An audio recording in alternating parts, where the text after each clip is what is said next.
जागो लाहौर में आप सबको खुश आमदीद कहते हैं जनाब। मैं हूँ आपकी होस्ट मुनीबा आसिफ। मैं बिल्कुल ठीक ठाक हूँ। उम्मीद करती हूँ कि आप लोग भी इस वक्त जहाँ कहीं भी होंगे खैरियत से होंगे, ठीक ठाक होंगे और एक पुरसुकून ज़िंदगी भी गुजार रहे होंगे। वैसे भी आजकल महंगाई ने जो हालात पैदा कर दिए हैं हमारे लिए, हर बंदा इस वक्त डिप्रेशन या फिर एंजाइटी का शिकार हो रहा है और ऐसे में खुद को रिलैक्स करना और पुरसुकून रखना भी किसी इम्तिहान से कम नहीं है हमारे लिए। इसलिए जनाब जब भी मौका मिले आप लोगों को, या मैं ख़ुद को भी कहती हूँ, तो हमें दोस्तों बहन भाइयों को एटलीस्ट वक्त देना चाहिए। घर के बुज़ुर्गों के साथ थोड़ा सा वक्त बिताया करें और अगर आपको रोकने टोकने वाला, डांट डपट करने वाला और आपकी इस्लाह करने वाला कोई मौजूद है ना, तो हमें अल्लाह का शुक्र अदा भी करना चाहिए, क्योंकि जिस बाग का माली ना हो वो बहुत जल्द उजड़ जाता है। तो इसलिए हमें उन लोगों की बात सुननी चाहिए, ख़ासतौर पर अपने बुज़ुर्गों की, अपने वालिदैन की। और वो किसी चीज़ से हमें मना कर रहे होते हैं तो इसका ये मतलब होता है कि जनाब वो अपनी ज़िंदगी में, अपने लाइफ में वो चीज़, वो गलती एक्सपीरियंस करके आए हुए होते हैं और इसलिए हमें किसी चीज़ से रोक रहे होते हैं। लेकिन हमें लगता है शायद वो हमें ना करने की वजह से, कि हम किसी चीज़ में फंस ना जाए, वो हमारी इस्लाह कर रहे होते हैं, क्योंकि उन्होंने वो गलती करके वो नताइज बाखूबी उससे वाकिफ़ होते हैं। इसलिए वो हमें रोकते हैं कि जनाब हम वहाँ उस नहज तक ना पहुँचे, उस जगह तक ना पहुँचे जहाँ पर वो पहुँच चुके हैं और वो एक्सपीरियंस करके आ चुके हैं। इसलिए हमें थोड़ा सा गौर व फिक्र करना चाहिए कि हमें कौन क्यों रोक रहा है। अब आगे बढ़ते हैं और कुछ बातें हैं सेहत और फिटनेस के हवाले से। तो इंसान की बुनियादी ज़रूरियात में रोटी यानी कि ग़िज़ा एक अहम ज़रूरत होती है और तमाम इंसानों को ज़िंदा रहने के लिए ग़िज़ा की ज़रूरत भी है। और आलमी इंसानी मंशूर के तहत मयारी ग़िज़ा की भरपूर दस्तयाबी हर इंसान का बुनियादी हक भी है। और उसके बावजूद दुनिया में हर साल 80 करोड़ से ज़्यादा अफराद जो है भूखा पेट रहने पर मजबूर होते हैं और दुनिया भर में हर साल 1.3 अरब टन खाना ज़ाया भी होता है, जिसकी मालियत 1 खरब अमरीकी डॉलर्स बनती है। और आलमी इदारा सेहत के मुताबिक दुनिया में 10 में से हर एक शख्स साल आलूदा खाना खाने के सबब बीमार भी पड़ता है। और जबकि सालाना 4,20,000 अफराद जो है खुराक से पैदा होने वाली बीमारियों के शिकंजे में आकर अपनी जान की बाजी भी हार बैठते हैं। और आज पाकिस्तान समेत दुनिया भर में वर्ल्ड फूड सेफ्टी डे मनाया जा रहा है और इस दिन को मनाने का जो बुनियादी मकसद है वो आलमी सतह पर आलूदा खाना और पानी के इस्तेमाल से सेहत पर मुरतब होने वाले मनफी असरात हैं, उन पर रोशनी डालना है। तो पाकिस्तान अगरचे हमें पता है कि ज़रूरी और कुदरती वसाइल से मालामाल मुल्क है और उसके बावजूद भी हम देखते हैं कि तहफ़्फ़ुज़ खुराक पाकिस्तान के लिए खौफनाक मसले का रूप इख्तियार कर गया है और पाकिस्तान में ग़िज़ाई किल्लत में मुसलसल इजाफा ही होता जा रहा है। तो खुराक का तहफ़्फ़ुज़ कितना ज़रूरी है हमारे लिए और कैसे किया जा सकता है, इस पर आज हम बात करेंगे। हमारे साथ इस वक्त मौजूद हैं डॉक्टर मुनीर मलिक हैं, पब्लिक हेल्थ एक्सपर्ट हैं। डॉक्टर मुनीर, आपको खुश आमदीद कहती हूँ जागो लाहौर में। कैसे हैं आप? अल्हम्दुलिल्लाह ठीक। मैं भी बिल्कुल ठीक ठाक। सर, आज जैसे कि पाकिस्तान समेत दुनिया भर में खुराक का आलमी दिन मनाया जा रहा है, फूड सेफ्टी डे मनाया जा रहा है, तो इस दिन के मनाने का मकसद क्या है और क्या सिर्फ इस एक ही दिन पे हमें मंसूब कर देना चाहिए अगर खुराक का ज़िया हो रहा है और लोग इतनी बड़ी तादाद में मर रहे हैं कि जिनको एक वक्त का खाना भी नहीं मिलता है? नहीं, इस दिन को मनाने का मकसद तो आवाम को शऊर और आगाही देना है। वो ये सिर्फ एक दिन की नहीं है, गैस की और हवा की तरह पानी और खुराक भी हमारी ज़िंदगी का सबसे अहम जुज़्व है। बिल्कुल। और हमारे अंदर जितनी भी चीज़ें जा रही हैं, खुदा न खास्ता वो बैक्टीरिया, वायरस या जहरों की शक्ल में है, तो वो पानी और खुराक के ज़रिए से जा रही हैं। ये तो हर वक्त का काम है और इसके सिलसिले में हमारी सिर्फ शऊर और आगाही नहीं, हमारी आदत मुस्तकिल तौर पर ऐसी होनी चाहिए कि हमेशा हम महफूज खुराक इस्तेमाल करें। बिल्कुल ऐसे। जिसके लिए ये ज़रूरी है कि हमें पता हो कि हम जो चीज़ इस्तेमाल कर रहे हैं वो हमारे जिस्म के लिए, हमारी सेहत के लिए महफूज है या नहीं। आपने बिल्कुल ठीक फरमाया कि दुनिया में हर 10वां शख्स खुराक गैर महफूज होने की वजह से बीमारी का शिकार हो रहा है। और वर्ल्ड फूड डे मनाने का मकसद भी यही है कि हम अपने कल को सेहतमंद बनाने के लिए महफूज खुराक इस्तेमाल करें। हाँ जी, और आज से वो शुरू करेंगे तभी हमारा जो फ्यूचर है, हमारा कल जो है वो महफूज बनेगा तभी। और फिर ये चीजें शुरू तो शऊर और आगाही से ही होती है ना, पहले बताया जाए हाँ और फिर हर वक्त हम जो चीज इस्तेमाल कर रहे हैं उसमें खुराक भी आती है, हमारे बर्तन भी आते हैं और हमारे हाथ भी आते हैं और हमारे खाने पीने की आदत भी आती हैं। बिल्कुल, क्योंकि मकसद यही है कि फॉर्म से लेकर हमारी फॉर्माइट्स और हमारी मेज, खाने की मेज तक वो चीजें महफूज तरीके से आए। एग्जैक्टली, हाँ जी, ताकि हम वो मुख्तलिफ बीमारियों का ना शिकार हो सकें।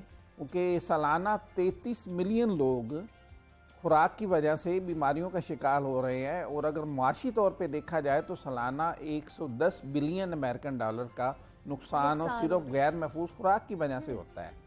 और इतने लाखों लोग जो है इस गैर मयारी खुराक की वजह से जो है वो मौत के मुंह में चले जाते हैं और इसका शिकार हो रहे हैं। लेकिन कौन कौन सी बीमारियां जो है हमें लाहक हो सकती हैं इस गैर मयारी खुराक के खाने से? गैर मयारी खुराक, गैर महफूज खुराक और गैर महफूज पानी के इस्तेमाल से, जैसे आजकल भी है कि हमें हैजा, टाइफाइड, गैस्ट्रोएंटाइटिस, हेपेटाइटिस ए और बाचुलिज्म, फूड पॉइजनिंग है, shigellosis, amoebiasis, bacillary dysentery, malaria, typhoid, polio, trachoma, cataract, ये सारी बीमारियां गैर महफूज खुराक इस्तेमाल करने की वजह से होती हैं। और इनके गैर महफूज खुराक इस्तेमाल करने की वजह से हमें असाल से लेकर कैंसर तक हो सकता है।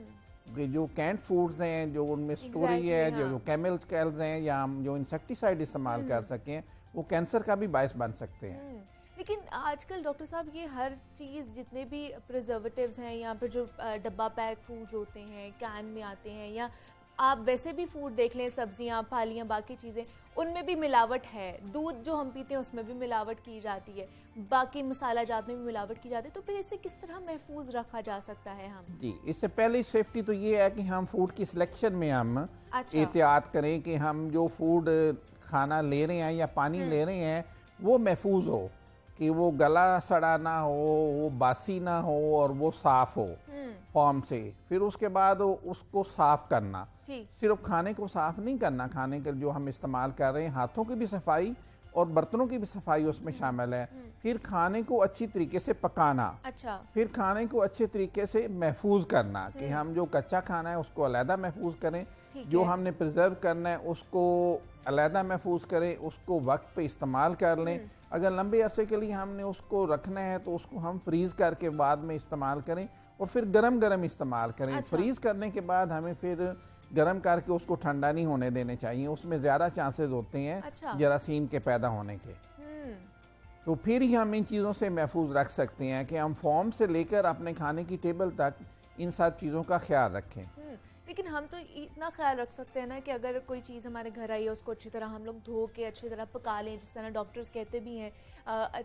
लेकिन जो पीछे से ही अगर वो ख़राब आ रही है, जैसे मिलावट से भरा हुआ दूध आता है हमारे घरों में और वो बच्चे भी पीते हैं, बड़े भी पीते हैं, बूढ़े भी पीते हैं, उनकी वजह से भी बहुत ज़्यादा बीमारियां जो हैं वो लाहक होती जा रही हैं। बिल्कुल है, फूड अडल्ट्रेशन जो है ना वो भी इसमें उसका काफ़ी हिस्सा है गैर मियारी बनाने में। तो जो केमिकल्स होते हैं वो हमें ज़ाहिर नज़र तो नहीं आते हैं, ना हम उनको फिल्टर कर सकते हैं, ना कुक करने से जरासीम की वजह से ख़त्म कर सकते हैं। उनके ज़रिए से हमारे जिस्म में भी काफ़ी बीमारियाँ कैंसर की शक्ल में या मैदे की बीमारियों की शक्ल में पैदा हो रही हैं, ख़ासकर जो कैंट फूड्स हैं या जंक फूड्स हम इस्तेमाल कर रहे हैं।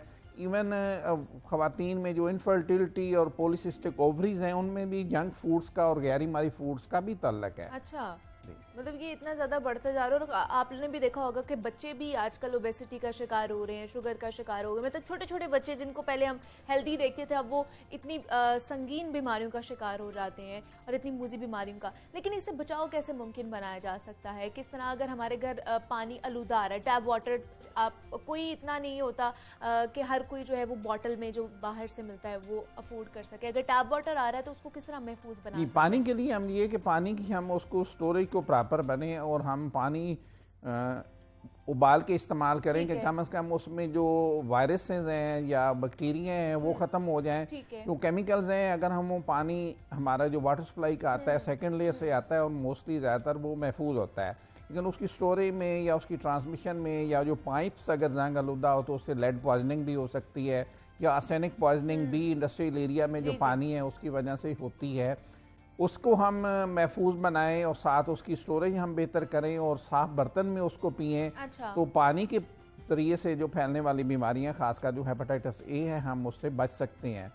ऐसे खुराक के ज़रिए से जो होती हैं, खुराक बजाते खुद महफूज है अगर उसको उस टाइम के अंदर इस्तेमाल किया जाए, चाहे वो हम फार्म की इस्तेमाल कर रहे हों या चाहे हम कुकड इस्तेमाल कर रहे हैं, कैंड इस्तेमाल कर रहे हो, उसमें प्रिजर्वेटिव भी जो रिकमेंडेड हैं अगर वो इस्तेमाल किए जाएँ, जिसके लिए पंजाब गवर्नमेंट ने पंजाब फूड अथॉरिटी का भी काम किया है। जी जी। वो रेगुलेट करती हैं इन चीज़ों को ताकि उसके अंदर जो रिकमेंडेड केमिकल्स हैं वो ही इस्तेमाल किए जाएँ, प्रॉपर उनकी स्टोरेज हो, प्रॉपर लेबलिंग हो, वो रेगुलेटरी बॉडी भी है। और हम खुद भी देखें कि खाना पहले तो हम जो चीज़ इस्तेमाल कर रहे हैं वो देखने में साफ़ हो, आम आदमी के लिए कि वो देखने में बिल्कुल साफ़ शफाफ पानी हो या खुराक हो वो देखने में साफ़ लगे, फिर उसमें से कोई गंदी स्मेल ना आ रही हो कि हमें पता ना चले कि ये तो बासी है या ये आलूदा है देखने में, फिर उसमें वो बबल्स ना हो, स्मेली ना हो, मैसी ना हो, साफ़ सुथरी हो। अच्छा। देखने में भली लगे, फिर वो प्रॉपर तरीके से स्टोर हुई हुई हो।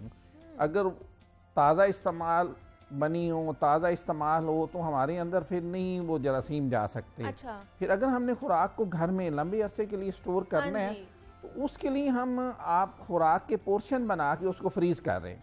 हम वो इकट्ठी 4-5 दिनों की रखते हैं, फिर उसको निकालते हैं, गर्म करते हैं, थोड़ी खी फिर वापस रख दी, फिर उसका सारी को गर्म किया, रादर देन उसके हम छोटे छोटे कंपार्टमेंट जो हमारे इस्तेमाल के हों वही फ्रीज निकाली, उसको गर्म किया और गरम गरम इस्तेमाल कर ली, बाकी हमारी पड़ी रही। तो बार बार उसकी कुकिंग से उसके अपने जो न्यूट्रिशनल इंग्रेडिएंट्स हैं वो भी ज़ाया हो जाते हैं और वो हमारे खाने के लिए भी गैर महफूज हो जाती है। और उसकी वजह से हमारी जितनी भी बीमारियां ज़्यादा आ रही हैं उसमें हमारे लाइफस्टाइल की वजह से आ रही हैं, और लाइफस्टाइल में हमारी डाइटरी हैबिट्स वो सबसे पहले है कि हम कितना अच्छा और साफ़ सुथरा खाते हैं, कितना हम सेहतमंद खाते हैं, कितना हमारे सेहत के लिए वो चीज़ें ज़रूरी हैं। ख़ासकर ये कोल्ड ड्रिंक्स और जंक फूड्स जो हैं ना वो हमारी ग़िज़ाई ज़रूरियात भी पूरा नहीं कर रहे और हमें ज़्यादा बीमारियों की तरफ भी ले जा रहे हैं। लेकिन डॉक्टर साहब कोई ऐसा तरीका है, कोई आसान तरीका जिससे हमें पता चल जाए कि ये जो फूड हम खा रहे हैं वो चाहे घर पे है या बाहर है, ये हमें पता चल जाए ये मयारी है या गैर मयारी है हमारे लिए? देखने में पहली हमें देखने में भी वो साफ लगे, सही, उससे बदबू ना आ रही हो, और अगर वो कैंड है तो हम उसकी एक्सपायरी लाजमी तौर पे देख लें कि वो एक्सपायरी तो नहीं हुई उसकी। और सुन्नत भी है कि हम देख के खाएं, अंधेरे में ना खाएं, रात को ना खाएं, ताज़ा खाएं। भी तो इतना तेज हो गए हुए ना कि वो लेबल को भी चेंज कर देते हैं, एक्सपायरी डेट्स भी चेंज कर देते हैं, और ये सब चीज़ें भी हो रही है मार्केट में। फिर बंदा किस तरह उस चीज़ को देख सकता है या परख सकता है? ऐसे ही है कि अगर हम वो खुला दूध इस्तेमाल करें तो उसमें मिलावट केमिकल्स की भी होती है और साथ बैक्टीरिया वायरस जर्म्स की हो सकती है, और अगर हम कैंड इस्तेमाल करें तो उसमें ज़्यादा रिस्क होता है, हमें केमिकल्स को एक्सपोज हो जाएंगे। उसके लिए पंजाब फूड अथॉरिटी है जो रेगुलेटरी बॉडी है जो इन चीज़ों को मॉनिटर भी करती है, और आपने देखा वक्तन फ़वक्तन वो एक्शन भी लेते हैं इस सिलसिले में, और उस पर ऊपर बाकायदा हर चीज़ के ऊपर जो रिकमेंडेड एक्सपायरी है कि इतने दिनों के लिए ये चीज़ इस्तेमाल हो सकती है, हमने उसके अंदर ही इस्तेमाल करना चाहिए, महफूज डेट के अंदर ही। और फिर उसकी देखें कि हम उस दुकान में जिससे ख़रीद रहे हैं क्या उसने प्रॉपर स्टोरेज भी की हुई है। अगर उसने प्रॉपर स्टोरेज नहीं की हुई है, उस टेम्परेचर पे उसने उसको नहीं रखा हुआ, तो हमें नहीं इस्तेमाल करना चाहिए उसको। लेकिन कोशिश करें कि हम सादा पानी इस्तेमाल करें, सादा खुराक इस्तेमाल करें, ताज़ा साफ़ सुथरी कटे हुए फल, कटी हुई सब्जियां वो ना इस्तेमाल करें, और उनको धो के, बर्तन को धो के, हाथों को धो के हम उनको इस्तेमाल करें। वैसे हमें आम तो रिकमेंडेड ये है ना कि हम एक दफ़ा हाथ धोएं, लेकिन खाने के फूड सेफ्टी के लिए कि हमें 4 दफ़ा हाथ धोने चाहिए, कि खाना पकाने से पहले साबुन से 20 मिनट के लिए धोएं, खाने के दौरान हाथ धोएं, खाने के बाद हम हाथ धोएं, और खाना खाने से पहले हम हाथ धोएं। कि सोर्स ऑफ इन्फेक्शन ना वो यही 5F ही हैं कि जरासीम कैसे जाते हैं, फिंगर्स से जाते हैं, फोमाइट्स से जाते हैं, फ्लाइज से जाते हैं, इनके ज़रिए से हमारे अंदर जाते हैं और फिर हमारी बीमारी का सबब बनते हैं। हमें खाने के बर्तन में और अपने हाथों में धोने में भी एहतियात करनी चाहिए कि यहाँ से कंटेमिनेशन ना हो जाए। लेकिन खाने के बर्तनों के हवाले से भी अगर थोड़ी सी बात कर लें डॉक्टर साहब, तो आजकल प्लास्टिक के बर्तन चल रहे हैं जिनकी वजह से कहा जाता है कि वो भी हमारी सेहत के लिए बहुत ज़्यादा नुकसानदेह साबित हो सकते हैं। और प्लास्टिक जब एक स्टडी भी आई है कि छोटे छोटे ज़रात अब हमारे अंदर भी पाए जा रहे हैं प्लास्टिक के, जो हमारी सेहत के लिए, हमारे इंसानी जिस्म के लिए बहुत ज़्यादा नुकसानदेह हैं। बिल्कुल ऐसे ही, बिल्कुल नहीं, उनको यूज़ करना चाहिए। खासकर प्लास्टिक के बर्तन में गर्म खाना या उनको कुकिंग तो बिल्कुल नहीं करनी चाहिए। हम प्लास्टिक में रख के फ्रीज कर देते हैं और उसी को ओवन में डाल देते हैं, हाँ। और उससे वो प्लास्टिक की उसमें शामिल हो जाती है तासीर, और जो हमारे लिए बीमारियों का कैंसर जो है ना, ये जो केमिकल एडिटिव्स हैं या जो पैदा हो जाते हैं इसकी वजह से, उससे कैंसर भी ज़्यादा हो रहा है। ठीक है जी, वर्ल्ड फूड सेफ्टी डे के हवाले से जनाब हम बात करते हैं और डॉक्टर मुनीर हमारे साथ मौजूद है। डॉक्टर साहब बहुत शुक्रिया आपके वक्त का कि आप यहाँ पर आए और इस डे के हवाले से हमारे साथ बात की है। और जनाब इसमें ज़्यादा से ज़्यादा आगाही फैलाने की ज़रूरत है कि आप लोगों ने किस तरह अपने फूड का ख्याल रखना है, अपने इर्द गिर्द की हाइजीन का ख्याल रखना है, ख़ुद को अपने सेहतमंद बनाना है। और आपका अगर फूड अच्छा होगा, इंटेक अच्छा होगा, तभी हम अपना जो मुआशरा है उसको सेहतमंद तरीके से परवान चढ़ा सकते हैं। यहाँ पर एक छोटी सी ब्रेक लेते हैं, मिलते हैं इस ब्रेक के बाद।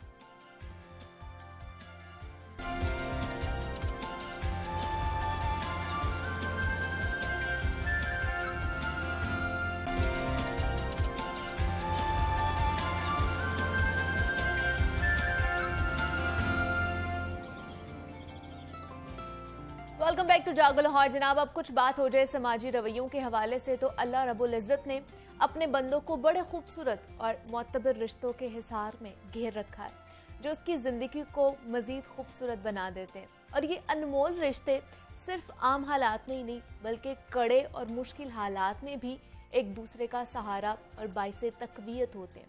अगरचा अल्लाह ने हर इंसान को दूसरे इंसान के साथ इंसानियत के रिश्ते में पिरोया हुआ है, लेकिन कुछ मखसूस रिश्ते ऐसे भी होते हैं जिनका नेमुल बदल कोई और नहीं हो सकता है। लेकिन हम देखते हैं कि जनाब आज के दौर में जिस कदर सहूलियात मैसर हैं, इसी कदर हर शख्स वक्त की कमी का रोना रोता हुआ नजर आता है। खुशी गमी के मौके पर करीबी रिश्तेदारों का कयाम आज के मशीनी दौर में भी एक ख्वाब बनकर रह गया है। सोशल मीडिया पर तो आपके हजारों दोस्त मौजूद होंगे, लेकिन असल जिंदगी में तन्हाई का जहर जो है ना, वो डस रहा होता है हर किसी को। और हर शख्स मोबाइल की पुरफरेब दुनिया में ऐसे गुम होता है कि इर्द गिर्द के रिश्तों का एहसास भी भुला बैठता है, जिसकी वजह से उन रिश्तों की कदर नहीं रहती है। तो आज पाकिस्तान समेत दुनिया भर में वर्ल्ड केयरिंग डे मनाया जा रहा है, जिसका मकसद मुआशरे में इंसानों, जानवरों, परिंदों और खूबसूरत रिश्तों की केयर करने के हवाले से आगाही फैलाना है। तो आज के इस नफसा नफसी के दौर में अपनों की केयर कैसे की जाए, रिश्तों में चाशनी पैदा कैसे की जाए, इसके हवाले से आज बात करेंगे। हमारे साथ मौजूद हैं जनाब प्रोफेसर डॉक्टर जावेद इकबाल साहब हैं, साबिक प्रिंसिपल कायद-ए-आज़म मेडिकल कॉलेज हैं और लाइफ कोच भी हैं। डॉक्टर साहब आपको खुश आमदीद कहती हूँ जागो लाहौर में। कैसे हैं आप? बहुत शुक्रिया, जीती रहिए। डॉक्टर साहब आज वर्ल्ड केयरिंग डे मनाया जा रहा है, सबसे पहले तो मुझे बताइए आज के दिन को मनाने का मकसद क्या है, दूसरा क्या ज़रूरत पेश आई है कि अब हमें रिश्तों का दिन मनाना है कि ज़रूरत आज पहुंची है और उनकी केयर करने के हवाले से हमें एक दूसरे को बताना पड़ रहा है। देखिए, वैसे तो रिश्तों का एहतराम करना, उनका ख्याल रखना, इसकी ज़रूरत तो हर वक्त ही है, क्योंकि इंसान बाकी तमाम जानदारों से मुख्तलिफ है। बाकी जानदारों का जो प्रॉब्लम है वो सिर्फ अपना सर्वाइवल होता है, और जब वो दूसरों की भी केयर कर रहे होते हैं तो उसका ताल्लुक भी इनडायरेक्टली उनकी अपनी सर्वाइवल से ही होता है। लेकिन इंसान अल्लाह पाक ने अशरफुल मखलूकात बनाया है, और इंसान की जिंदगी लार्जर देन लाइफ होनी बहुत जरूरी है, जिसमें वो सिर्फ अपने आप को नहीं बल्कि अपने इर्द गिर्द जो कुछ हो रहा है उस सब का जिम्मेदार भी है और उसका निगरान भी है। तो इसलिए शायद दुनिया में लोगों ने सोचा है कि याद दहानी के लिए साल में एक दफा जैसे माओं का दिन मनाया जाता है, फादर्स डे मनाया जाता है, तो ऐसे रिश्तों का और एक दूसरे की केयर करने का दिन मनाना चाहिए। और आपने जो कहा कि इसकी आज क्या अहमियत है, तो पाकिस्तान में तो आज इसकी बहुत ज्यादा अहमियत है। पिछले थोड़े कुछ अरसे से महंगाई का सैलाब इस कदर ज्यादा शिद्दत से आया है कि अच्छे भले लोग जो कि ठीक गुजारा करते थे उनको भी बहा कर ले गया है जी। इसलिए बहुत जरूरी है कि जिनको अल्लाह ताला ने आसानी दी है या अपने वसाइल से ज्यादा अपनी जरूरत से ज्यादा वसाइल दिए हैं, उनकी बहुत जिम्मेदारी है कि अपने इर्द गिर्द देखें। कुछ लोग तो ऐसे हैं कि हाथ बढ़ाकर, हाथ उठाकर आपसे भीख मांग लेंगे, बिल्कुल। लेकिन बहुत से लोग ऐसे हैं जो अपनी शर्म हया की वजह से, सफेद पोशी के भरम की वजह से आपसे सवाल भी नहीं कर सकते और जरूरतमंद भी हैं। तो इसलिए अगर आज के दिन का कोई मैसेज है तो वो यही है कि हम सब जिस दफ्तर में काम करते हैं, जिस कारोबार में हैं, जिस फैक्ट्री में काम करते हैं, जिस इदारे में हैं और जिस मोहल्ले में रहते हैं, अपने इर्द गिर्द एक गहरी नजर रखें। कहीं कोई ऐसा ना हो कि जो हमारी अदम तवज्जुही की वजह से जिंदगी की दौड़ में पीछे रह जाए और अपने 2 वक्त के खाने को भी तरसता रहे। तो इसलिए बहुत अहमियत है इस बात की कि हम इस बात का ख्याल रखें। लेकिन डॉक्टर साहब, आजकल तो हमारे घरों में भी जो रिश्ते हैं, वो चाहे माँ बाप का हो जाए, माँ बाप का औलाद से हो जाए, मियाँ बीवी का रिश्ता हो जाए, मियाँ बीवी वालिदैन का बच्चों के साथ हो जाए, वो रिश्ते भी इतने मजबूत नहीं रहे हैं। तो हम अपने घरों में मजबूत रिश्ते नहीं बना पा रहे हैं, तो हम सोसाइटी में कैसे बना पाएंगे? देखिए, इसके जिम्मेदार तो हम खुद ही हैं ना। हमें किसने रोका हुआ है रिश्ते मजबूत ना बनाने के लिए?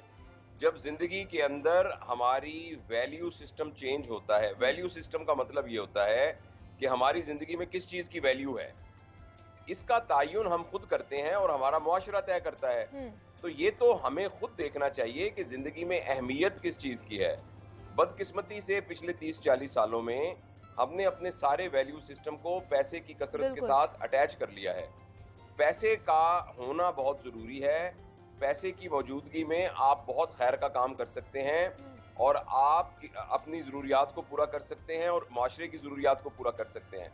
लेकिन माशरे में पहली वैल्यू पैसा नहीं है, ये एक मीन्स है उन वैल्यू को अचीव करने का। ये असल मकसद नहीं है। असल मकसद वही है कि हम खुश रहें, हम रिश्तों को संभाल सकें, हम अंदर से खुश रहें। और उस अंदर से खुश रहने के लिए और रिश्तों को संभालने के लिए एक मीन्स के तौर पर पैसे की जरूरत है, एक जरिए के तौर पर पैसे की जरूरत है। लेकिन हमें ये समझ आया है बदकिस्मती से कि पैसा बुनियादी तौर पर हमारा ऑब्जेक्टिव है और बाकी तमाम चीजें मीन्स हैं। रिश्तों के जरिए से हमने पैसे को ज्यादा करना है, रिलेशंस के जरिए से। तो इस सारे का फिर यही नतीजा निकलेगा।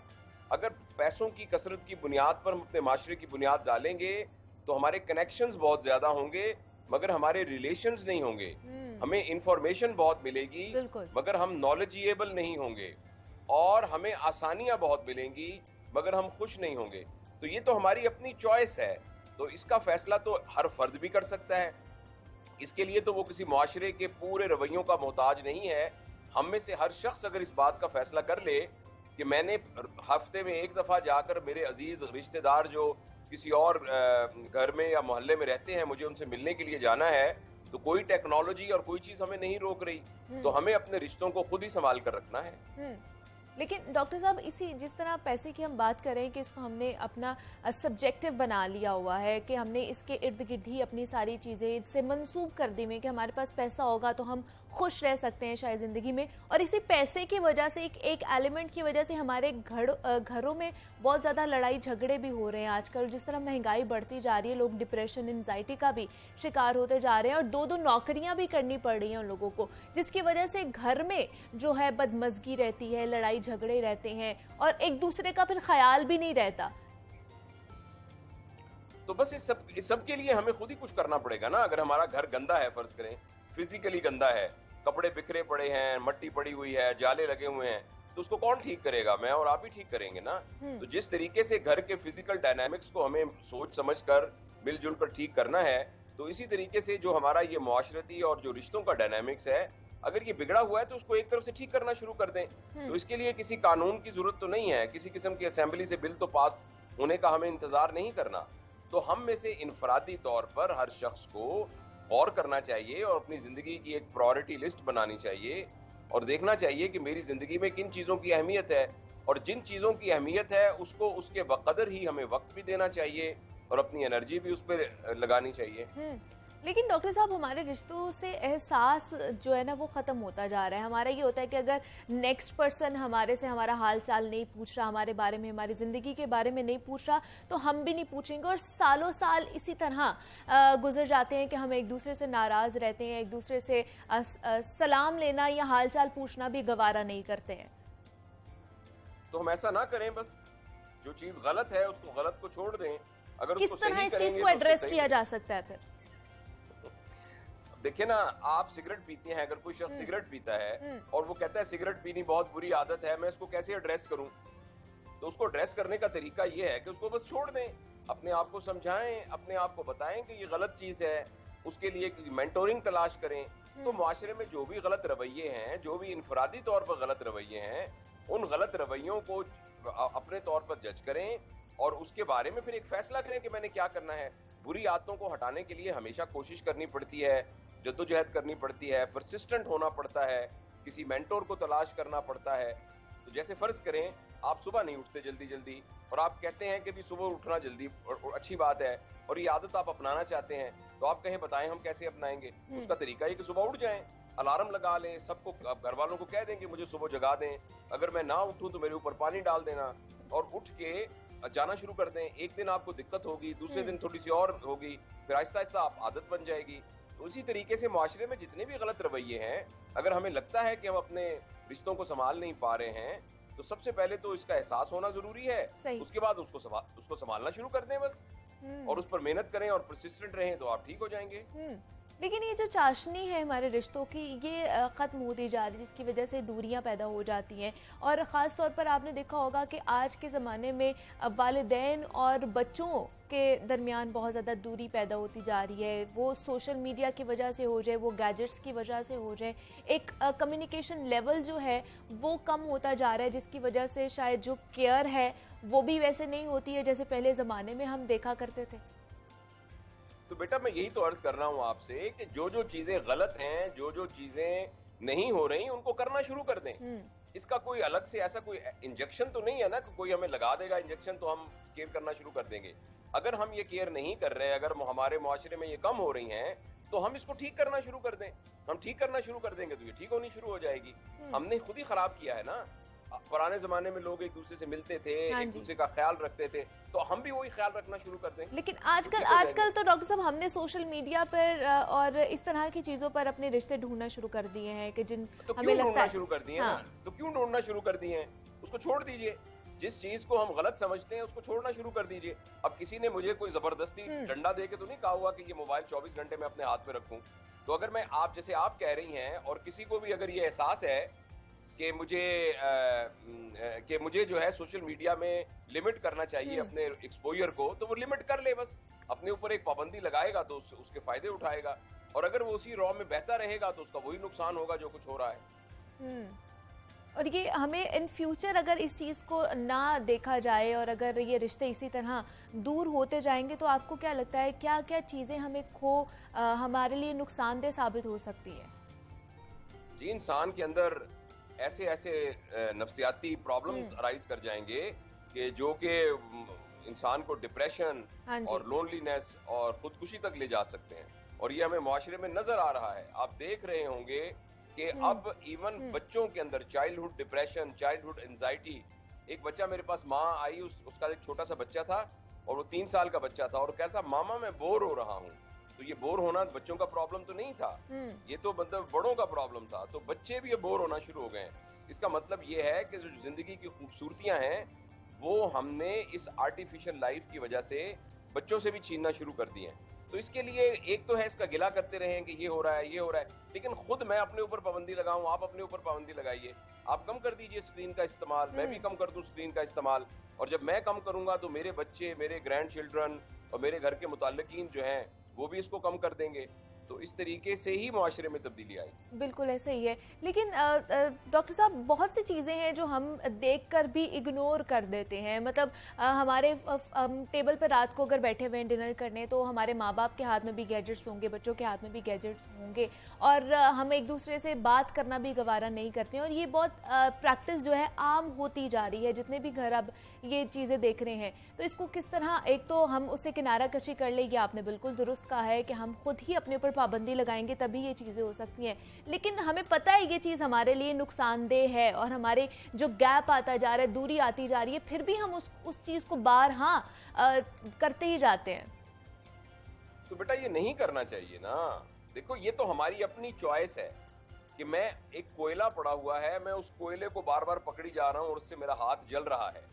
आप पूछ रहे हैं कि हम ऐसा क्यों करिए जा रहे हैं। देखिए, मैं कोयले को हाथ क्यों लगा रही हूँ, तो भाई ये तो आप लगाती रहेंगी तो हाथ जलता रहेगा। अगर आप किसी चीज को गलत समझती हैं और गलत समझने के बावजूद करती रहेंगी, तो उसके जो इल इफेक्ट्स हैं वो होते रहेंगे।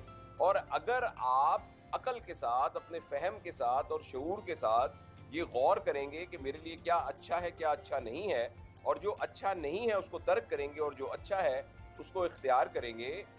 असल प्रॉब्लम ये है कि हम देख रहे हैं सोसाइटी की तरफ कि सबके हाथ में मोबाइल फोन है, तो मैं क्यों ना मोबाइल फोन पढ़ूं, सबके बच्चों के पास है तो मेरे बच्चों में क्यों ना हो। तो हमें एज एन इंडिविजुअल भी तो हमारी कोई रिस्पॉन्सिबिलिटी है ना। और दूसरी बात यह है कि पूरा मुआशरा अगर अपने आप को एक आग में डालने के लिए तैयार हो गया है, तो क्या मैं भी उस बेवकूफी में, भेड़ चाड़ में अपने आप को आग में डाल लूं? तो कम से कम अपने आप को मैं तो बचाऊं। मैं अपने बहुत से दोस्तों को जानता हूं जिनके पास, जो बहुत बिजी हैं, बहुत मसरूफ हैं, उनकी एक पब्लिक लाइफ है, लेकिन उनके पास मोबाइल फोन नहीं है। वो अपने पीटीसीएल फोन पर वो करते हैं, जिसने मुझे करना हो पीटीसीएल फोन पे कर ले। तो ऐसे बहुत से लोग हैं दुनिया में, बड़े बड़े मशहूर लोग हैं। अब एक युवाल नोवा हरारे, एक दुनिया का बहुत बड़ा हिस्टोरियन है, जिसने होमो सेपियन और ये बहुत सारी और 21 लेसन्स ऑफ 21 सेंचुरी लिखा है। तो मैं उसका कल परसों एक इंटरव्यू देख रहा था, उसने कहा मेरे पास तो सेल फोन है ही नहीं। मैं तो पीटी का मतलब ये कि जो उसका लैंड लाइन है, मैं सिर्फ उसको इस्तेमाल करता हूँ। इस तरह दुनिया में बहुत सारे लोग हैं जिन्होंने अपनी जिंदगी को डिसिप्लिन किया हुआ है। मैं अपने चंद दोस्तों को जानता हूं जिनके पास वो बिल्कुल फोन नहीं है, और वो बिल्कुल किसी महरूमी में नहीं। तो मैं ये तो नहीं कहता कि बिल्कुल आप टेक्नोलॉजी से कट जाएं, लेकिन उसके इस्तेमाल को जितना मिनिमाइज किया जा सके उतना करना चाहिए। बिल्कुल, ज़रूरत के तहत जो है हर चीज़ का इस्तेमाल करना चाहिए, क्योंकि ज़्यादती तो वैसे ही नुकसानदेह साबित होती है। हमारे साथ प्रोफेसर डॉक्टर जावेद इकबाल साहब मौजूद थे, लाइफ कोच हैं, मोटिवेशनल स्पीकर हैं। प्रोफेसर साहब, बहुत शुक्रिया आपके वक्त का कि आज के दिन आपने इतना अच्छी हमारे साथ गुफ्तगू की है। वर्ल्ड केयरिंग डे जनाब आज मनाया जा रहा है पाकिस्तान दुनिया भर में, और किस तरह हम अपने रिश्तों में जो चाशनी पैदा कर सकते हैं, मजबूती पैदा कर सकते हैं, जो कम्युनिकेशन गैप आता जा रहा है, और रिश्तों की उसको प्रायोरिटाइज करना बहुत ज़्यादा ज़रूरी है कि हमारे लिए कौन सा रिश्ता कहाँ पर होना चाहिए। फिर उसके लिए हमें उतनी ही मेहनत करनी पड़ती है। और यहाँ पे एक ब्रेक मिलते हैं इस ब्रेक के बाद।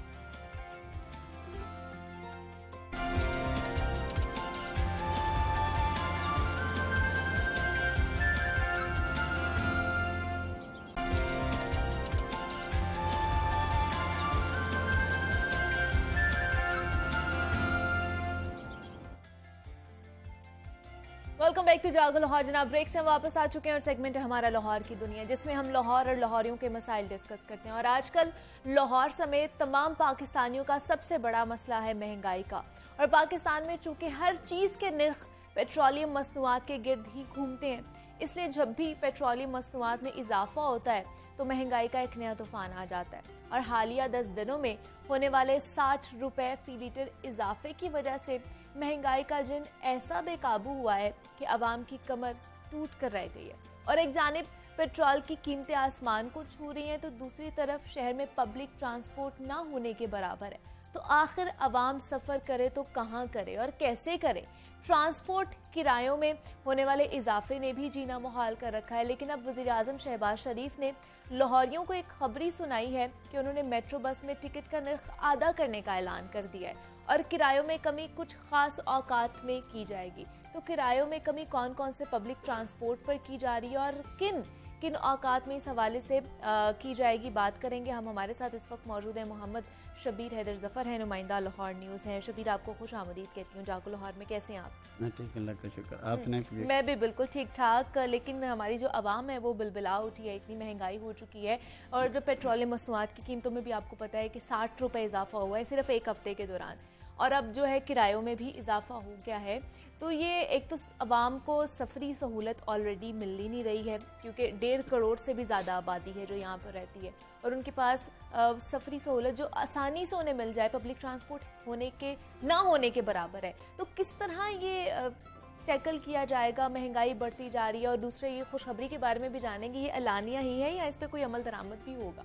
नहीं, वह बात ये है कि ये जो खुशखबरी होती है ना, ये ऐलान तो कर दिया जाता है कि ऐलान के अंदर जो है वो कि कैसे करना है, कैसे नहीं करना है। अब आप कहते हैं कि वज़ीर आज़म की जानिब से जैसे ऐलान कर दिया गया कि इनको ये करना है कि जी आप खुशखबरी दे दी गई है कि जी इसमें किराए में कमी की जाएगी। पहले जो मेट्रो है यहाँ पर, अब लाहौर के अंदर जो मेट्रो बस है, ऑरेंज ट्रेन है, उसके साथ साथ स्पीडो बस है, ये चल रही हैं। इसमें जो बसें चल रही हैं, ये शहबाज शरीफ ये तो किराया कम करवा सकता है। उन्होंने ऐलान कर दिया कि ऑरेंज ट्रेन, मेट्रो बस और इसके साथ साथ स्पीडो बस पे किराए की कमी की जाए। वो भी बताया जा रहा है कि मखसूस औकात कार होंगे, उसमें सुबह 8 बजे से 10 बजे के दरमियान हो सकता है, शाम 4 से 6 बजे के दरमियान हो सकता है। ये यानी कि ऐसे औकात कार जहाँ पे ऑफिस टाइम आ जाए या लोगों की यहाँ पर ज़्यादा आमदोरफ्त हो उस वक्त। और ऑरेंज ट्रेन तो पहले ही सफ़ेद हाथी का मंजर पेश कर रही है कि वो पहले ही अपने बजट नहीं पूरा कर पा रही, तो वो पहले कह रहे हैं खसारे में जा रहे हैं। तो अगर इसमें ये करते हैं तो ये तो उस वक्त होगा जब इस पे इम्प्लीमेंट होगा। बिल्कुल ऐसे इसमें एक फिजिबिलिटी बनेगी, उस फिजिबिलिटी के बाद इम्प्लीमेंट कराएंगे, और उसमें कितना खसारा होता है, वो कितना बजट उसको हुकूमत से लेना उनको पड़ता है इस खसारे को पूरा करने के लिए, ये तो उसके बाद है। अब बात की जाए तो लाहौर के अंदर इंट्रासिटी जो शहर के अंदर चलने वाली है उसको इंट्रासिटी ट्रांसपोर्ट कहा जाता है। इंट्रासिटी ट्रांसपोर्ट सवाए 200 बसें हैं जो मेट्रो स्पीडो बस की हैं। अच्छा। स्पीडो बस चल रही है 200, वो 16 रूट्स पर चल रही हैं। इसके अलावा लाहौर के अंदर कहीं पर भी पब्लिक ट्रांसपोर्ट आपको नज़र नहीं आती। ये स्पीडो बस, ऑरेंज ट्रेन और उसके अलावा ये मेट्रो बस, ये मखसूस इलाका है जिसके अंदर वो चल रही है। बिल्कुल ऐसे ही है। बाकी जो लाहौर है उसके अंदर जो प्राइवेट पब्लिक ट्रांसपोर्ट है वो भी नहीं है। सिर्फ चिंची रिक्शा, ऑटो रिक्शा के बगैर लाहौर के अंदर कोई दूसरी पब्लिक ट्रांसपोर्ट नहीं है, जिसकी वजह से जो लोग हैं उनको बहुत ज़्यादा मुश्किलात हैं। अब जो है चिंची रिक्शा है वो अपने मुँह मांगे अब वो भी किराया वसूल कर रहे हैं, ऑटो रिक्शा वो अपने मुँह मांगे दाम वसूल कर रहे हैं। और उसके बाद बात की जाए कि दूसरी पब्लिक ट्रांसपोर्ट है, अब जो प्राइवेट गाड़ियाँ आ गई हैं वो अपने मुँह मांगे दाम वसूल करते हैं, उनके ऊपर चेक एंड बैलेंस कोई नहीं है, कोई चेक करने वाला ही कोई नहीं है, कोई किसी ने कोई बनाया ही नहीं है। अब पंजाब ट्रांसपोर्ट कंपनी की बात करें, जो हम हर दफ़ा जब प्रोग्राम करते हैं पंजाब ट्रांसपोर्ट कंपनी का करते हैं, कि जो लाहौर ट्रांसपोर्ट कंपनी थी जिसने लाहौर को बनाना था, जिसने लाहौर को बनाना था, एक अच्छी सफरी सहूलियात देनी थी, वो लाहौर को तो नहीं कर सकी, उसको पंजाब की सतह पे ले गए हैं, पंजाब सौंप दिया गया। अब देखें 4 साल हो गए, 4 साल से ज़ायद का अरसा गुजर गया है, उनके बंद रूट्स अभी तक बहाल नहीं हो सके। उसके मैं कहता हूँ कि मुतबादल ट्रांसपोर्ट दे देनी चाहिए यार। आपके पास यहाँ पर कई लोग हैं जो प्राइवेट ऑपरेटर्स हैं, वो आपको गाड़ियाँ देना चाहते हैं, आप क्यों नहीं उनके साथ बात करके करते? किसके मफादात हैं, कौन है इसके पीछे, क्यों नहीं करते?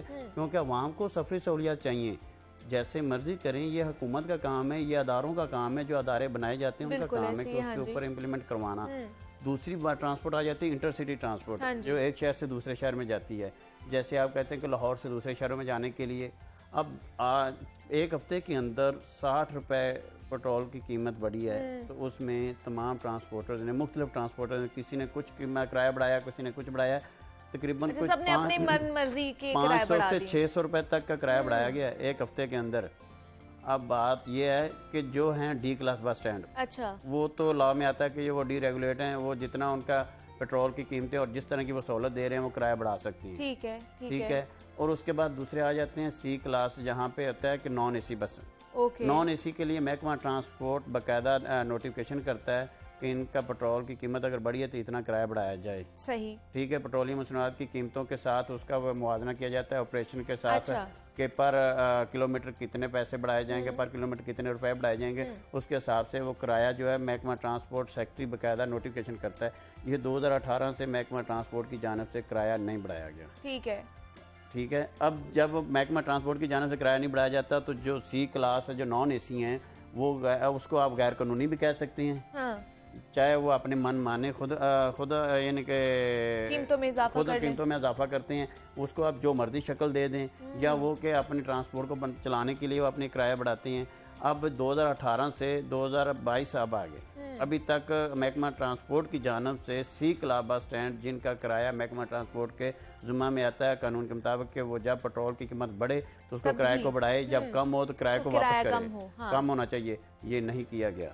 ये किसकी गफलत है? कौन नहीं करना चाह रहा, कौन नहीं करवाता, इसका जिम्मेदार कौन है? आज तक किसी ने किसी से नहीं पूछा। 2019 में एक बार किराया पेट्रोलियम मसनूआत की कीमतें बढ़ी थी तो इन्होंने एक बार किराया बढ़ाया था, जब कीमत कम हुई तो फिर साथ ही किराया भी कम हो गया, उसके बाद दोबारा नहीं हुआ। अच्छा। अब 60 रुपए की किराया बढ़ा है, अब पेट्रोल की कीमत बढ़ी है। पेट्रोल की कीमत बढ़ने के बाद अब जो सी क्लास है उन्होंने भी डी रेगुलेट वाला कानून इस्तेमाल किया, उन्होंने भी अपने वही किराए बढ़ा दिए हैं जो उनको पेट्रोल की कीमत लगती है। अब उसके ऊपर भी चेक करने वाला कोई नहीं है। अब ये नहीं है तनासब कि अब अगर 60 रुपए किराया बढ़ा है, पेट्रोल बढ़ा है, तो 60 रुपए पेट्रोल की मुनासबत से अगर आपने किराया बढ़ाना है तो आपको कितना 50 रुपए बढ़ाना चाहिए, 60 रुपए बढ़ाना चाहिए, मतलब 100 प्रोसीजर होना चाहिए, एक प्रोसीजर, एक लॉ बाय लॉ आपको देखना चाहिए कि पर किलोमीटर कितना खर्चा आ रहा है और उस खर्चे के अंदर आप जो सहूलत दे रहे हैं उसमें कितना किराया बनता है। ये महकमा ट्रांसपोर्ट का काम है। ये महकमा ट्रांसपोर्ट ने बकायदा, आप देखें सेक्रेटरी DRTA सेक्रेटरी नहीं तो महकमा ट्रांसपोर्ट का काम है, एक पूरा महकमा है इस हवाले से कि उन्होंने इसके ऊपर अमल दरामद करवाना है, जाके चेक एंड बैलेंस की एक चीज करनी है, लेकिन क्या वो काम नहीं कर रहा? उन्हें सहूलियात नहीं दी जा रही, फंडिंग नहीं उन्हें की जा रही, क्या मसला क्या है? सब कुछ है। बात असल ये है कि ये जो अदारे हैं हमारे, आप देखें सेक्रेटरी इन्होंने बना दिए हैं, आपके पंजाब के 36 से जिला सेक्रेटरी DRTA डिस्ट्रिक्ट की सतह पर हर सेक्रेटरी है। उसके बाद सेक्रेटरी प्रोविंशियल ट्रांसपोर्ट अथॉरिटी है, ठीक है, एक सेक्रेटरी प्रोविंशियल ट्रांसपोर्ट अथॉरिटी बनाया गया है, सेक्रेटरी DRTA बनाया गया, डिस्ट्रिक्ट ट्रांसपोर्ट अथॉरिटी, और उसके बाद सेक्रेटरी पंजाब, ठीक है। 3 सेक्रेटरी अगर एक महकमे के अंदर काम कर रहे हैं, मतलब कि हर जिले में एक सेक्रेटरी बिठाया गया है, और उसके बाद उस सेक्रेटरी के ऊपर एक प्रोविंशियल ट्रांसपोर्ट अथॉरिटी बना दी गई है जो उन सेक्रेटरियों को देखती है। उसके बाद एक सेक्रेटरी बैठे हैं कि जो पंजाब पूरे के ओवरऑल वो तमाम वो सेक्रेटरी प्रोविंशियल ट्रांसपोर्ट अथॉरिटी देख रहे हैं। इतने लोग, ये वो ऑफिसर्स हैं जो नीचे काम करने वाले को देख रहे हैं, मोनिटर कर रहे हैं। अगर ये काम सारा वो, इसके बावजूद भी अगर काम नहीं हो रहा तो जिम्मेदार कौन है? सवाल ये आता है कि महकमा ट्रांसपोर्ट ने अगर ये काम तमाम महकमा ट्रांसपोर्ट की जिम्मेदारी है, जो अथॉरिटियाँ और ये बना दी गई कंपनीज बना दी गई हैं। अब देखें जो पंजाब ट्रांसपोर्ट कंपनी बनाई गई है वो भी महकमा ट्रांसपोर्ट के अंडर है। अच्छा, जो मैस ट्रांसपोर्ट अथॉरिटी है वो भी महकमा ट्रांसपोर्ट के अंदर है। उन्होंने भी रिपोर्ट करना है तो महकमा ट्रांसपोर्ट को करना है।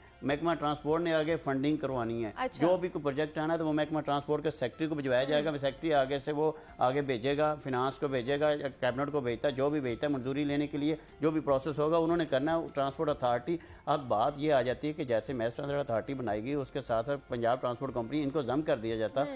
तो ये जो जम करने के बाद जो इनके पास मेट्रो स्पीडो की बसें हैं, अब किराया जो अब लिया जा रहा है, अब आप देखें, अब ये बसें अगर दूसरे बंद रूट्स के ऊपर भी चला दी जाएं तो लोगों को कितनी सहूलत होगी? लोगों की जो सहूलियात हैं उनमें इजाफा होगा या कमी आएगी?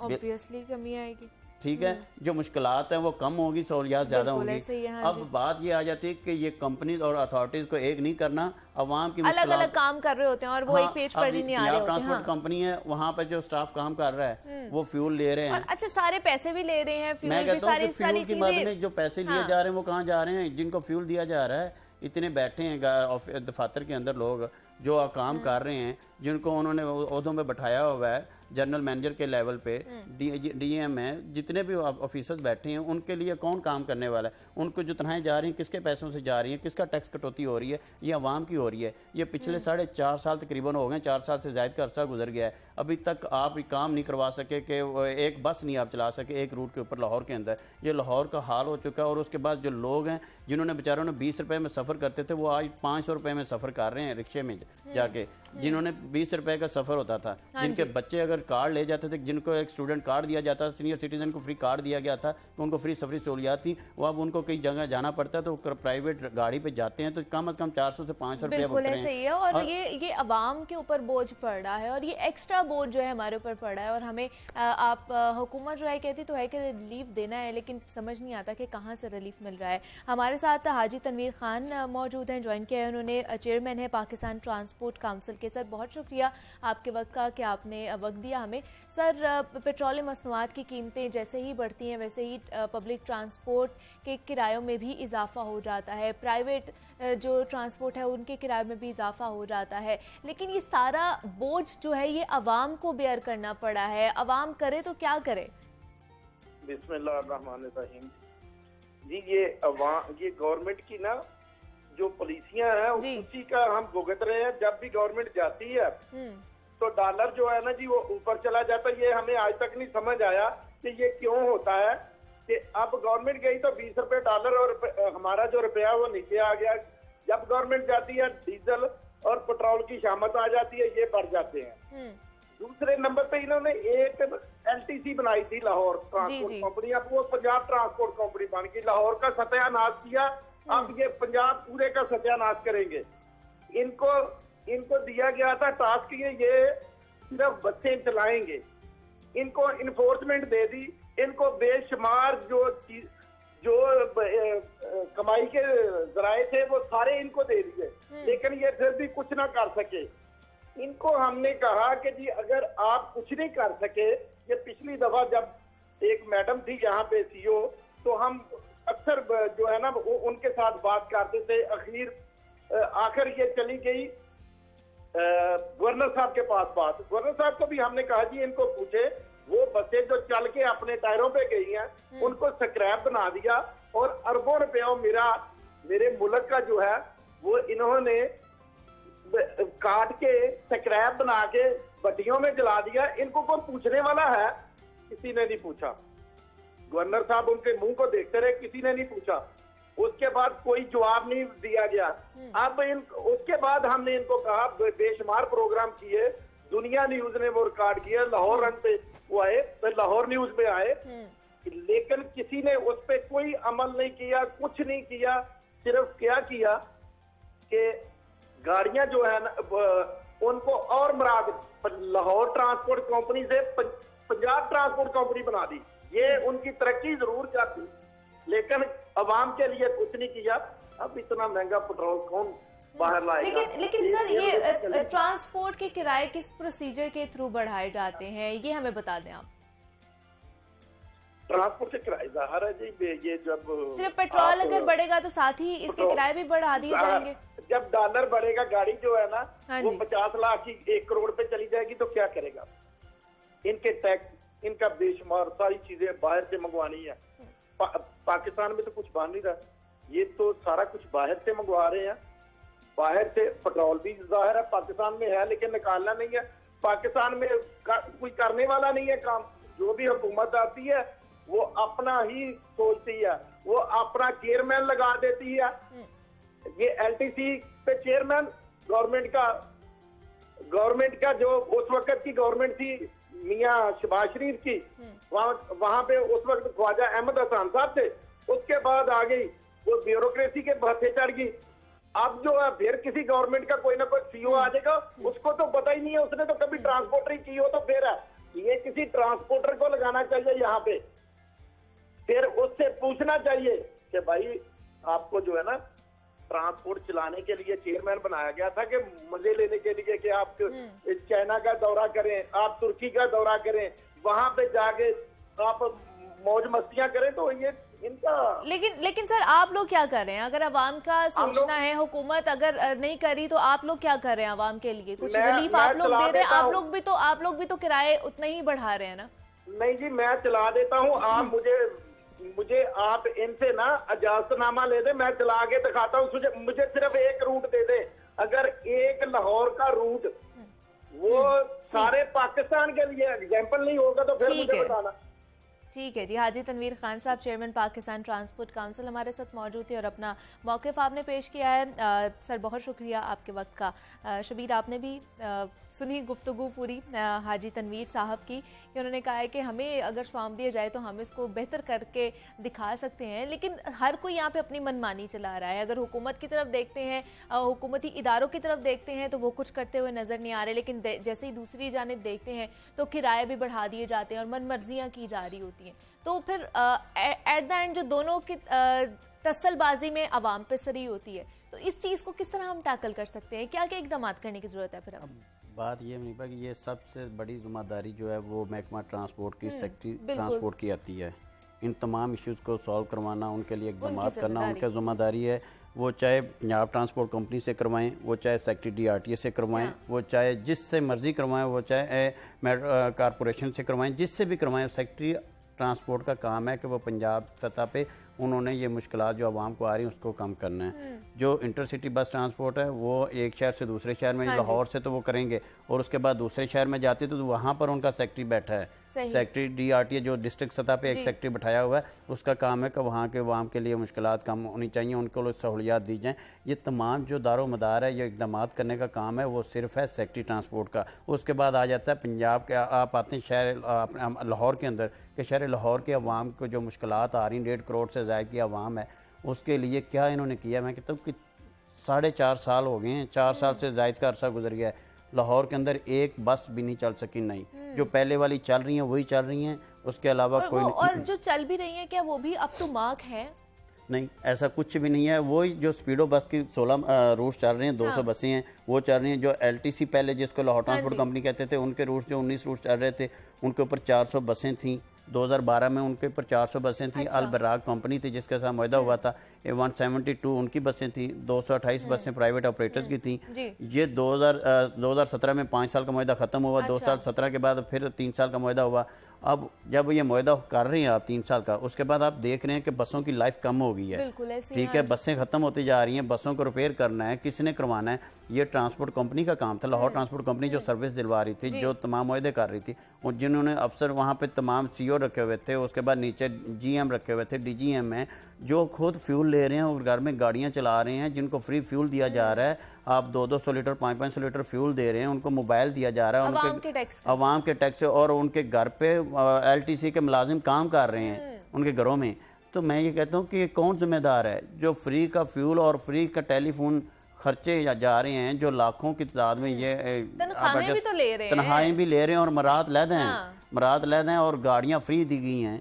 वो कौन दे रहा है, किसके खर्चे से? मैं कहता हूँ 4 साल गुजार दिए आपने Lahore transport company, Punjab transport company को, तो कौन जिम्मेदार है? इसके लिए कोई पूछने वाला ही नहीं है। हमारा काम है, हमने आवाज़ बुलंद करनी है, हमने सवाल उठाना है कि हमने तो ये कहना है कि ये ऐसे हो रहा है। अब काम करना है, अदारों का काम है, बिल्कुल ठीक है, या हुकूमत का काम है कि हुकूमत को चाहिए। अब ये हुकूमत है, इसको कहें तो ये का काम है कि इदारों को होश में लाया जाए और उनको कहे कि आप लोगों को जो जिम्मेदारियां सौंपी गई हैं वो तो एटलीस्ट अच्छे तरीके से सर अंजाम दें। हम तो जनाब सिर्फ आवाज़ उठा सकते हैं, सवाल ही कर सकते हैं। और शहर लाहौर की हमने बात की है। मोहम्मद शबीर हैदर ज़फ़र हमारे साथ मौजूद है, नुमाइंदा लाहौर न्यूज़ है। शबीर, बहुत शुक्रिया आपके वक्त का कि आपने वक्त दिया। और लाहौर की ट्रांसपोर्ट के वाले से जनाब हम बात कर रहे थे कि सफरी सहूलियात कितनी मैसर हैं और कितनी हालत उसकी ठीक है, उस पर बात की। यहाँ पे एक छोटी सी ब्रेक लेते हैं, मिलते हैं इस ब्रेक के बाद।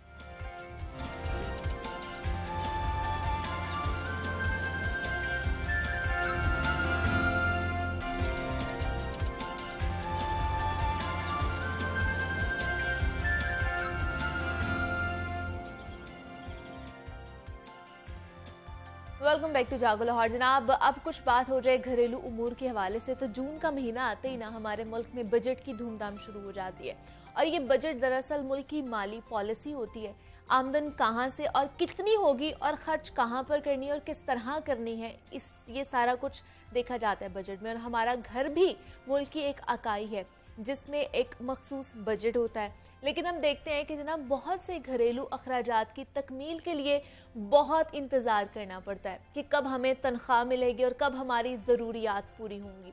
और अगर उस दौरान तनख्वाह थोड़ी सी लेट हो जाती है तो सूरत हाल मज़ीद मुश्किल होने लगती है और ऐसे में बहुत सारे मसाइल भी जन्म ले लेते हैं और घर का माहौल मुतासिर हो जाता है। अज़दवाजी ज़िंदगी ख़ास तौर पर उसमें तलखियाँ बढ़ना शुरू हो जाती है और मर्द हजरात एक तरफ शिकायत करते हुए नज़र आते हैं कि वो तो सारी तनख्वाह ही घर पर दे देते हैं, फिर भी उनकी बीवियाँ जो है किफ़ायत से खर्च नहीं करती हैं शायद, जिसकी वजह से ये मसाइल पैदा होते हैं। और दूसरी तरफ ख़वातीन का अगर मौक़िफ़ देखा जाए तो वो कहती हैं कि जनाब इस कदर महंगाई हो चुकी है कि अखराजाती तकमील अब मुमकिन नहीं रही है। लेकिन हालात को दोष देने से पहले हमें इस सवाल का जवाब जानना ज़रूरी है कि क्या हम कोई प्लानिंग करते हैं जिसके तहत हम लोगों ने अपनी जो खर्च करना होता है, क्योंकि घर को ऐसा अंदाज में चलाने के लिए भी ज़रूरी है कि ऐसा तरीका इख्तियार किया जाए और बजट बनाया जाए कि ज़रूरियात भी पूरी हो जाए और इजाफी बोझ भी ना पड़े एक दूसरे पर, और उसके साथ साथ कुछ रकम जो है उसको सेफ भी कर लिया जाए। तो ये तरीका आखिर कैसे अपनाया जा सकता है? आज के दौर में घर का बजट कैसे बनाएं, इस महंगाई में, इस पर आज हम बात करेंगे जनाब। हमारे साथ इस वक्त मौजूद है अतिया गिलानी है, होम इकोनॉमिक्स हैं। अतिया, आपको खुश आमदीद कहती हूँ जागो लाहौर में। कैसी हैं आप? अल्लाह का शुक्र, अल्हम्दुलिल्लाह। आप सुनाएं? मैं भी बिल्कुल ठीक ठाक। आजकल बहुत ज़्यादा महंगाई होती जा रही है, हम सभी इस महंगाई के नरगे में जो है फंसे हुए हैं। तो बहुत सारे घर में मसाइल ही पैदा होते हैं इस वजह से कि अखराजात पूरे नहीं हो रहे होते हैं। तो किस तरह हम अपने अखराजात को कम करें, या जो घर का जो एक बजट होता है, जो हमारे तनख्वाह से मंसूब होता है, जो भी नौकरी पेशा अफराद होते हैं, वो किस तरह बनाना चाहिए हमें? देखिए, इसमें सबसे पहले मैं आपको एक कॉन्सेप्ट समझाना चाहूँगी, वो ये कि बजट बेसिकली एक प्लानिंग है।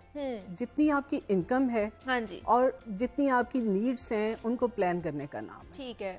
तो हमारे यहाँ पे अक्सर और बेशतर ये हो रहा है कि अगर मैं आपको फिलोसॉफिकल बात करूँ तो कहा जाता है कि वो शख्स कभी भी अमीर नहीं हो पाता जिसकी ख्वाहिशात ज़्यादा हों। अमीर फ़र्द या वो फ़र्द आसाइश में होता है जिसकी ज़रूरियात पूरी हों, जिसकी ज़रूरियात महदूद हों।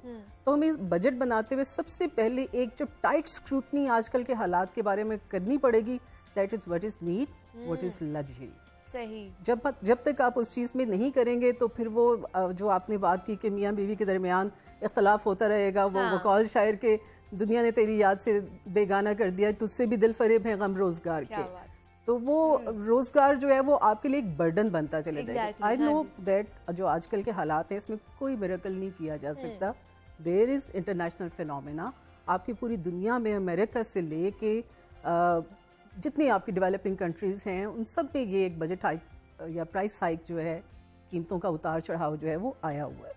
उसको आप कैसे ठीक कर सकते हैं? उसके लिए सबसे पहले आपको कट टू द साइज़ एक टर्म होती है, यानी अपनी इस्तेताअत के मुताबिक खर्च करना। अच्छा, उसको आपको सबसे पहले देखना पड़ेगा।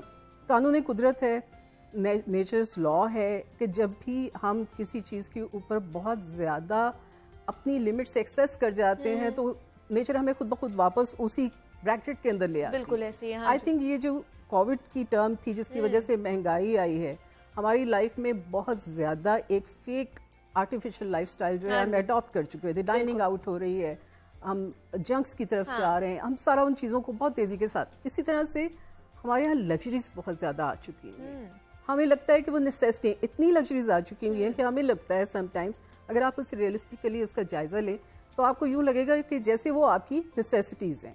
मसलन ब्रांडेड स्कूल्स में जाना, पब्लिक ट्रांसपोर्ट की जगह प्राइवेट ट्रांसपोर्ट को यूज़ करना, तमाम जो आपकी मेडिकल फैसिलिटीज़ हैं उनको ऐसी जगह से लेना जहाँ से जो है आपको एक हाई फाई प्रोटोकॉल के साथ सब। हमें थोड़ा सा सीधा होना पड़ेगा, हमें थोड़ा सा cut to the size. Nature ने हमें एक अलार्म दिया है, कट टू द साइज, अपनी रिसोर्सेज में आइए। तो ये कोई ज़्यादा मुश्किल बात नहीं है कि अगर आप अपने रिसोर्सेज को सामने करते हुए प्लानिंग कर लेंगे, डेफिनेटली यू विल बी। मैं ये तो नहीं कहती कि आप बिल्कुल ठीक हो जाएंगे, लेकिन आपकी मुश्किलात कदरे कम हो जाए। लेकिन घर के हवाले से आप क्या कहेंगे? घर में ऐसी कौन कौन सी चीज़ें होती हैं जिनको हम लग्जरी आइटम्स में इंक्लूड कर देते हैं, और कौन सी हमारी बेसिक नेसेसिटी होती है जो हमें चाहिए ही चाहिए और डेली लाइफ में वो हमने यूज़ करनी है, लेकिन हमारा जो ज़्यादा फोकस होता है वो हमारी लग्जरी लाइफ पे होता है? लेकिन यूजुअली हमारे यहाँ जैसे कहना चाहिए, ज़्यादातर हमारे यहाँ बजट में इम्बैलेंस कहाँ पे आता है जहाँ पे हमारी यूटिलिटी बिल्स, यानी जितने एनर्जी बिल्स हैं उसमें अगर आप देख लें एयर कंडीशन, आप दुनिया की किसी किताब में देख लें, अब उसमें आपको पता चलेगा कि उसके हैजर्ड्स हैं, उसके लाइफ हैजर्ड्स, हेल्थ हैजर्ड्स हैं। तो आप अपने आपको एक किस तरीके के साथ कर सकते हैं कि जैसे जंक्स हैं, जो चीज़ें आप मार्केट से ले रहे हैं उन्हीं चीज़ों को आप घर के ऊपर कम कीमत में कर सकते हैं। अच्छा, अब बजट के अंदर जब आप प्लान करते हैं ना, दो चीज़ें होती हैं, जो हाउस वाइफ होती है या जो वर्किंग वुमन होती है, क्योंकि दोनों नहीं बजट बनाने, बल्कि अब तो आजकल मेल्स ने भी मर्द हजरात जो है हमसे ज़्यादा बजट बनाते हैं, क्योंकि मिरेकल जो है वो दोनों मिलकर जब तक टीम की तरह काम करेंगे ज़्यादा बेहतर तरीके से काम कर सकते हैं। तो करना ये होगा कि आपको दो चीज़ें बजट में प्लान करनी। एक तो आपके जो गिवन रिसोर्सेज हैं उसके अंदर आप अपनी चीज़ों को मैनेज करना शुरू करें। लाइक बच्चों का जो फूड है, लाइक आपके जो स्कूल्स हैं, कहाँ आप एक दफ़ा अपने घर में बैठ के जस्ट 2 कॉलम्स बनाइए। एक तरफ आप अपनी नेसेसिटीज लिख लीजिए, दूसरी तरफ आप अपनी लग्जरीज को नोट करना शुरू करें। आपके लिए बड़ी क्लीन पिक्चर बन जाए। दूसरा बजट का पार्ट क्या होता है कि आपको बजट के अंदर ऐसे रिसोर्सेज घरेलू सतह पे भी तलाश करने होते हैं जिसमें आपको सेविंग का एलिमेंट हो। और ऐसी बहुत सी स्किल्स हैं। बीइंग होम इकोनॉमिस्ट में अगर किचन गार्डनिंग को रेफर करूं, बीइंग होम इकोनॉमिस्ट में अगर इस चीज़ को रेफर करूं, आजकल बहुत सारी हमारी खवातीन जो केटरिंग के बिजनेस से हैं, हाँ जी। आप उसको कर सकते हैं।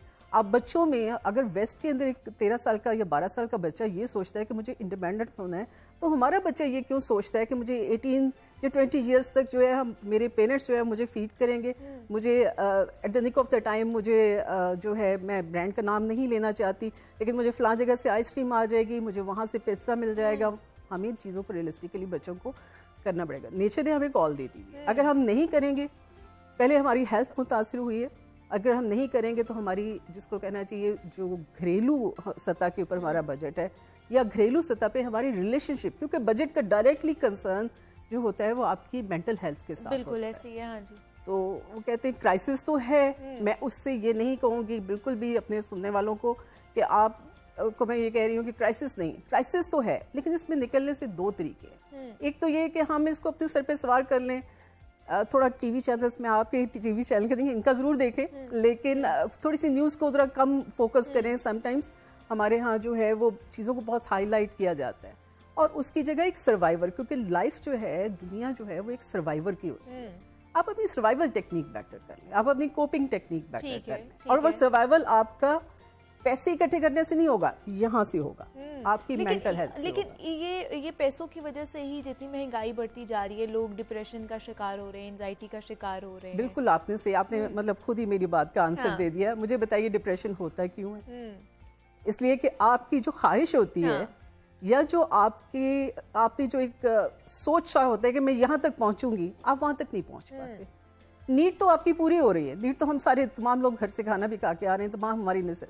मसला ये कि हम जब एक दूसरे के साथ शो ऑफ में है ना, इस वक्त हम एक दूसरे के साथ compete कर रहे हैं, तो वहां पे आके आपको डिप्रेशन ये होता है कि मेरे पास तो नहीं है, सामने वाले के पास है। मतलब हमारी इतनी जो है आमदनी नहीं होती है, ये हमारी जेब इतनी इजाजत नहीं दे रही होती है, लेकिन हम किसी और को देख के वो लग्जरी लाइफ अडॉप्ट करने की कोशिश कर रहे होते हैं। वो साइकोलॉजी भी कहती है वो एक एस्केप होता है हमारा।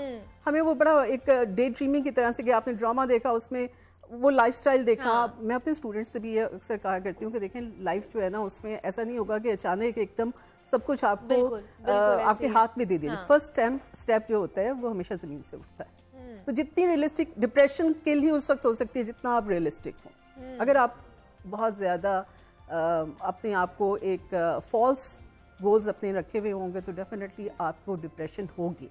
Again I am again repeating that के इन हालात में किसी के लिए भी घर चलाना बहुत मुश्किल, और आगे मजीद महंगाई बढ़ेगी, आगे मजीद हमें इस चीज़ के बारे में सोचना पड़ेगा कि किस तरह हमने अपने घर की बजटिंग करनी है, किस तरह हमने चीज़ों के हवाले से सोचना है कि हमारी नेसेसिटी क्या है, हमारी लग्जरी लाइफ जो हम लोग गुजार रहे हैं उसको किस तरह हमने कब क्या कहेंगे कि कौन सी ऐसी चीज़ें हैं स्पेसिफिकली कि जिसको हम बिल्कुल अगर निकाल दें अपनी लाइफ से तो हमारी लाइफ फिर भी अच्छी गुजर सकती है।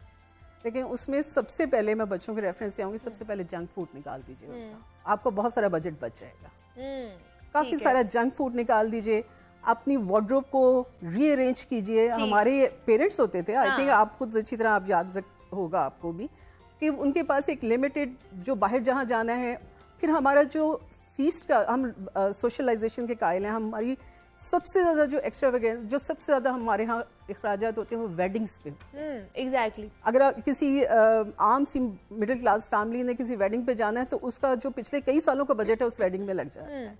तो आपको जस्ट और सिर्फ अपनी अप्रोच को पॉजिटिव करते हुए, अपने आप को सर्वाइवर मोड में लेके जाते हुए, सिर्फ ये देखने की ज़रूरत है कि मैंने आपसे पहले भी कहा, बड़ा आसान सी चीज़ है, 2 कॉलम बनाइए, एक तरफ नीड्स लिखिए जो आपकी नीड्स हैं, और नीड्स सिर्फ 3-4 होती हैं। वो इब्राहिम मास्लो का लॉ भी है कि आपकी बेसिक नीड्स जो हैं वो खुराक है, शेल्टर है, आपका लिबास है। उसके बाद आप देखिए वेस्ट में क्यों है ये लाइफस्टाइल कि वहाँ पे रिचेस्ट आदमी भी जो है वो अपने काम खुद अपने हाथ से कर खुद कर रहा होता है। एग्जैक्टली तो वो they are in at peace, उनके पास तो रिसोर्सेज हमसे ज्यादा हैं। हाँ एग्जैक्टली और हम जब ये अपनी ज़रूरियात बढ़ा देते हैं अपनी आमदन को देखे बगैर ही, तो फिर वो ऑब्वियसली हमारी मसाइल का शिकार भी हम होना शुरू हो जाते हैं और मुख्तलिफ बीमारियों का शिकार भी हम हो जाते हैं। इसलिए अपने आप को जितना लिमिटाइज कर सकते हैं उतना लिमिटाइज करें। हमारे साथ अतिया गिलानी होम इकोनॉमिक्स मौजूद थी। अतिया बहुत शुक्रिया मैडम आपका कि आप यहाँ पर आई और बजट के बारे में हम बात कर रहे थे कि इस महंगाई में किस तरह हम अपने घर का बजट बना सकते हैं। अब आपने मुझे इजाज़त देनी